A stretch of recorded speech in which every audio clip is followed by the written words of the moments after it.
Magical garden, ایک جادوئی باغ کی کہانی۔ بہت وقت پہلے کی بات ہے، اونچے پہاڑوں اور ہرے گھنے جنگلوں کے بیچوں بیچ ایک بہت خوبصورت باغ تھا۔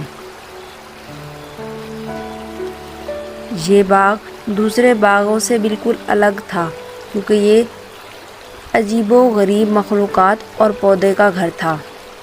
اس جادوئی باغ میں جانور اور پودوں سے بات چیت کی جا سکتی تھی۔ وہ ہمیشہ ایک ساتھ رہتے تھے۔ ایک دن ایک بچی جس کا نام آریہ تھا وہ وہاں جا پہنچی، جہاں اسے دانا بزرگ الو نے خوش آمدید کہا۔ خوش آمدید پیاری بچی، ایک ایسی دنیا میں جہاں پر سب کچھ عجیب ہے۔ وہاں اسے دوستانہ خرگوش ملے اور گانا گانے والے پرندے۔ وہ حیرت سے اس منظر کو دیکھتی رہی۔ اب وقت تھا ایک درخت کے پاس بیٹھ کر تمام جانوروں اور پودوں سے متعارف ہونے کا۔ اس نے باغ کے سب رہائشیوں سے ایک خاص رشتہ بنا لیا تھا اور ان سب سے دوستی کر لی۔ ایک دن ایک شدید طوفان بڑھتا ہوا آیا۔ کالے بادلوں نے آسمان کو ڈھانپ لیا اور ہوائی طور پر واویلا کرنے لگے۔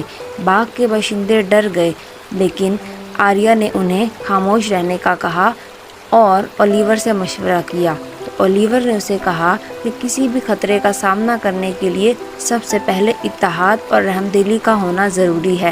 تو اس نے تمام جانوروں اور پرندوں کو اکٹھا کیا۔ پرندے اونچائی سے اڑنے لگے اور ان کے پنکھ ہوا کے راستے میں حائل ہو گئے۔ درختوں نے تمام جانوروں کو شاخوں کے نیچے غلاف بنا کر چھپا لیا اور اس طرح سے ہوا کے خلاف اسلحہ بناتے ہوئے انہوں نے طوفان کا سامنا کیا۔ تمام جانور استقامت سے کھڑے رہے اور ان کی اتحاد سے اس طوفان سے جان چھوٹ گئی۔ اولیور کی آنکھوں میں فخر کی چمک تھی۔ اس نے آریہ کا شکریہ ادا کیا کیونکہ اس کی وجہ سے آج یہ باغ محفوظ رہا تھا۔ جب آریہ کے جانے کا وقت آیا تو تمام جانور اداس تھے، لیکن ان کی آنکھوں میں آریہ کے لیے شکر گزاری کے تاثرات تھے۔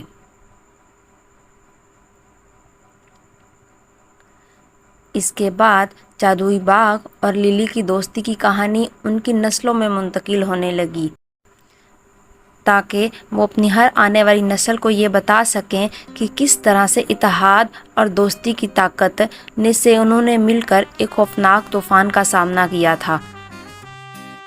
تو اس سے ہمیں یہ سبق ملتا ہے کہ اکیلا انسان یا کوئی بھی جانور کچھ نہیں کر سکتا، اسی لیے تمام انسانوں اور جانوروں کا اتحاد سے رہنا ضروری ہے تاکہ وہ ہر مشکل کا سامنا کر سکیں۔